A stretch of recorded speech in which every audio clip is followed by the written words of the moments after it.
मध्य प्रदेश के एक छोटे से गांव सोनपुरा के पास एक पुराना पीपल का पेड़ खड़ा था जिसे लोग शापित पेड़ कहते थे। यह पेड़ गांव के बाहर एक सुनसान रास्ते पर था और सूरज ढलते ही कोई भी वहां जाने की हिम्मत नहीं करता था। लोगों का कहना था कि उस पेड़ के पास से गुजरने वाले अक्सर बीमार पड़ जाते हैं और कई लोग वहां से गुजरने के बाद गायब हो गए थे। नमस्कार दोस्तों, स्वागत है आपका भूत होते हैं यूट्यूब चैनल पर। इस चैनल के माध्यम से आप सुनेंगे रूह को कपा देने वाली हॉरर कहानियां जो न केवल वास्तविक होंगी बल्कि आप लोगों द्वारा ही भेजी गई होंगी। आज की कहानी हमें जतिन ने भेजी है जो मध्य प्रदेश के इंदौर से बिलोंग करते हैं। आइए सुनते हैं इस सच्ची घटना को। कहा जाता है कि लगभग 100 साल पहले वहां एक बड़ी घटना हुई थी। गांव के एक जमींदार ठाकुर वीरभान ने एक गरीब किसान रामलाल की जमीन छीन ली थी। रामलाल ने अपने परिवार के साथ विरोध किया लेकिन ठाकुर ने उनकी बात नहीं सुनी। एक रात रामलाल का पूरा परिवार इस पेड़ के नीचे इकट्ठा हुआ और वहीं उन्होंने जहर खाकर जान दे दी। कहा जाता है कि मरते समय रामलाल ने ठाकुर और उसके परिवार को श्राप दिया था कि यह पेड़ उनकी आत्माओं को हमेशा कैद करेगा और जो भी इस पेड़ के पास आएगा वह उनकी यातनाओं को महसूस करेगा। इस घटना के बाद गांव वालों ने इस पेड़ के पास जाना छोड़ दिया। रात में वहां से अजीब सी आवाजें आती थी, किसी के रोने और चीखने की। कई बार लोगों ने पेड़ की शाखाओं को हिलते देखा जबकि हवा बिल्कुल शांत होती थी।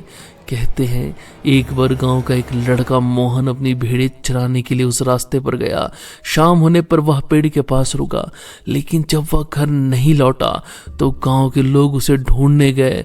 उन्होंने मोहन को पेड़ की जड़ों के पास बेसुध पाया।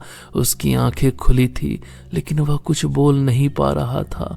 कुछ दिनों बाद उसकी मौत हो गई। एक बार गांव के साहसी नौजवान सूरज ने उस पेड़ की सच्चाई जानने की ठानी। वह रात में अपने दोस्तों के साथ वहां गया। जैसे ही उन्होंने पेड़ के पास कदम रखा उन्हें ठंडी हवा का एक तेज झोंका महसूस हुआ। सूरज ने पेड़ के तने पर हाथ रखा और उसी समय उसे ऐसा महसूस हुआ जैसे किसी ने उसके गले को जोर से पकड़ा हो। उसके दोस्तों ने डर के मारे भागने की कोशिश की लेकिन पेड़ की छाया उन्हें रोकने लगी। किसी तरह सूरज और उसके दोस्त वहां से भागे लेकिन अगले दिन सूरज बहुत बीमार पड़ गया। गांव वालों ने कई बार तांत्रिक और साधु बुलाए लेकिन कोई भी उस पेड़ का श्राप तोड़ने में सफल नहीं हुआ।